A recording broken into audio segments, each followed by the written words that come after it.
मेरा नाम पल्लवी है। मेरे पिता ने मेरे साथ जो किया वो कोई सपने में भी नहीं सोच सकता है। मैं अपने पिता की एकलौती बेटी थी। हम बहुत ही राइस परिवार से हैं। हमारी बहुत ही बड़ी कंपनी है। पैसों की कोई कमी नहीं है। बचपन से ही मुझे हाई फाई माहौल में रहने की आदत है। नौकर चाकर गाड़ियाँ मेरे चारों तरफ घूमती रहती है। मेरी ज़िंदगी में बहुत मस्ती से जी रही थी, लेकिन उस एक दिन ने मेरी पूरी जीवन बदल दी। हमारे यहाँ कुछ ही दिनों से एक नया ड्राइवर आया था। वो ड्राइवर जवान था, लेकिन वो मुझे पसंद नहीं था। वो ज़्यादा सवाल पूछता था, कहाँ जा रहे हो, क्यों जाना है। इतना तो मेरे पिताजी भी मुझसे नहीं पूछते थे। एक दिन जब उस ड्राइवर ने हद पार कर दी तो मैंने उसे एक खींच कर लाफा मार दिया और उसे जॉब से निकाल दिया। मैंने पापा को यह बात बताना ज़रूरी नहीं समझा, क्योंकि हमारे यहाँ ड्राइवर की कोई कमी नहीं थी, लेकिन मुझे नहीं पता था कि मेरे साथ यह होने वाला है। एक दिन सुबह जब मैं उठी तो मेरे रूम में वो ड्राइवर था।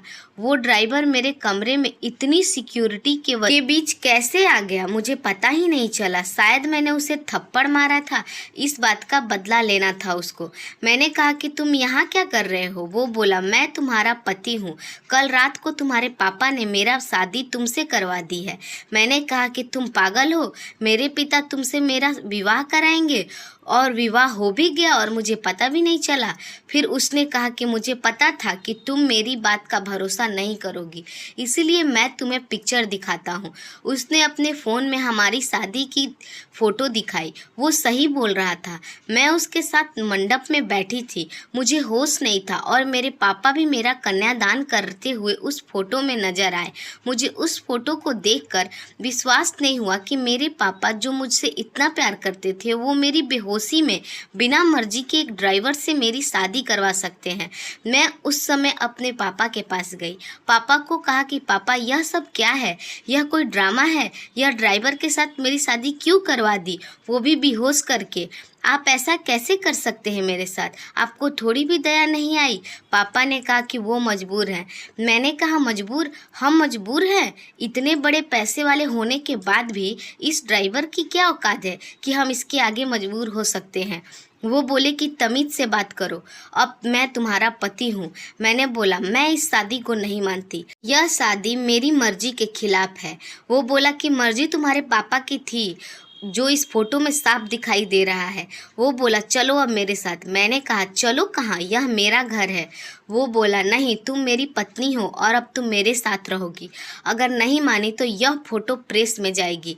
मेरे पापा चुपचाप खड़े होकर यह ड्रामा देख रहे थे। उसने मेरा बाह कस से पकड़ा और खींचते हुए ले जाने लगा। इतनी सारी गार्ड्स के बावजूद लेकिन कोई मेरी मदद नहीं किया, कोई उसे नहीं रोका। मेरे पापा भी जैसे मौन धारण कर लिए हो। पर क्यों मैं रो रही थी और वो मेरा बाह खींचकर मुझे ले जाता रहा। हमें नहीं पता था कि उनकी क्या मजबूरी थी, पर इन सब के बीच मेरी ज़िंदगी के साथ बहुत बड़ा खेल हो रहा था। वो मुझे अपने घर में ले गया।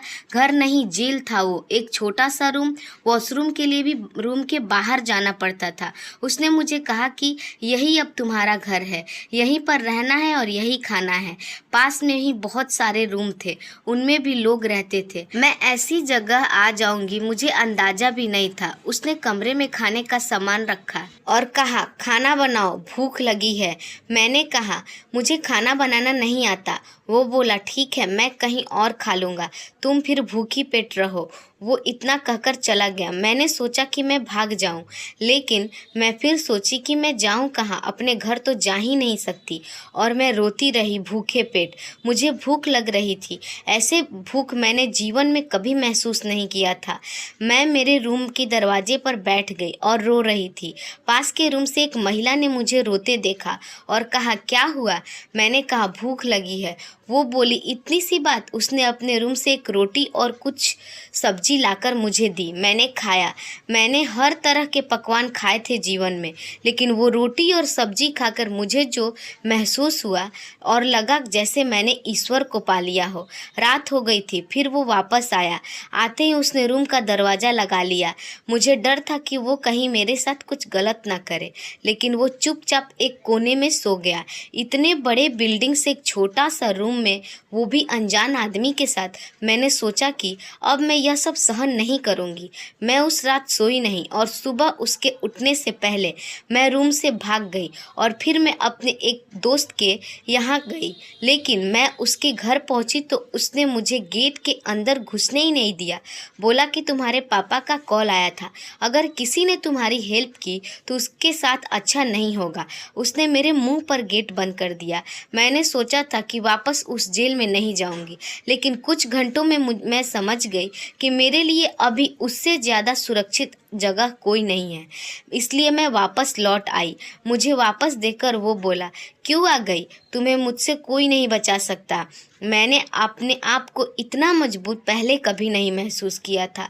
मैं इसी तरह से वहाँ अपना ज़िंदगी काट रही थी। मुझे वहाँ रहते रहते अब 15 दिन हो गए थे। खाना मैं बना नहीं पाती थी, जैसा भी बनता था मैं खा लेती थी। फिर एक दिन मैं बेहोश होकर गिर गई और जब मुझे होश आया मैं अपने पापा के घर थी। सामने मेरे पापा थे। उन्हें देखकर मुझे बहुत गुस्सा आ गया। मैंने कहा, आप मुझे यहाँ क्यों ले आए हो? मुझे वहीं मरने क्यों नहीं दिया? उस कमरे में वो ड्राइवर भी था। पापा बोले, बेटा मैंने तुझे कितना समझाया लेकिन तू नहीं मानी, तो फिर मुझे यह तरीका अपनाना पड़ा। तुम जिस माहौल में रहकर 15 दिन में परेशान हो गई हो, उस जगह से गुजर कर मैंने यह सब बनाया है। तुम्हें यह सब ऐसे ही मिल गया तो तुम्हें इसकी कोई इज्जत नहीं रह गई। तुम शराब के नशे में रहती हो। हमारे घर जो काम करते हैं तुम उन्हें इंसान ही नहीं समझती हो। कितने लोगों को तुमने मुझे बिना बताए नौकरी से निकाल दिया। तुम्हें पता है जॉब क्या होती है, कैसे परिवार चलता है? शायद तुम इन 15 दिन में कुछ सीख पाई होगी। यह ड्राइवर नहीं है, यह अमन है, मेरे दोस्त और बिजनेसमैन अरुण का बेटा। यह तुमसे शादी करना चाहता था। मैंने इससे कहा था कि तुम पहले उससे जान लो। तुम्हें उसने टेकअप किया और वो समझ गया कि तुम एक गलत रास्ते पर जा रही हो। इसलिए हम दोनों ने मिलकर यह ड्रामा किया ताकि तुम्हारी आंखें खोल सके। जिस रात तुम्हारी शादी करवाई थी उस रात भी तुम नशे में घर आई थी। पैसे और जिंदगी की इज्जत करो, सबकी किस्मत में यह नहीं होती। यह सब मेरे लिए था, मुझे सिखाने के लिए, और सच में इन सब से मेरी आंखें खुल गई। मैं एक नई इंसान बन गई। अमन ने भी मेरा फायदा उठाने की कोशिश नहीं की। मुझे पता चल गया था कि वो मुझसे कितना प्रेम करता है। पापा की यह सीख मुझे एक नया और अच्छा इंसान बना गई। उम्मीद है यह कहानी आप लोगों को पसंद आई होगी। अगर हमारी कहानी आपको अच्छी लगी हो तो कृपया वीडियो को लाइक और चैनल को सब्सक्राइब जरूर करें। मिलते हैं किसी और कहानी के साथ। धन्यवाद।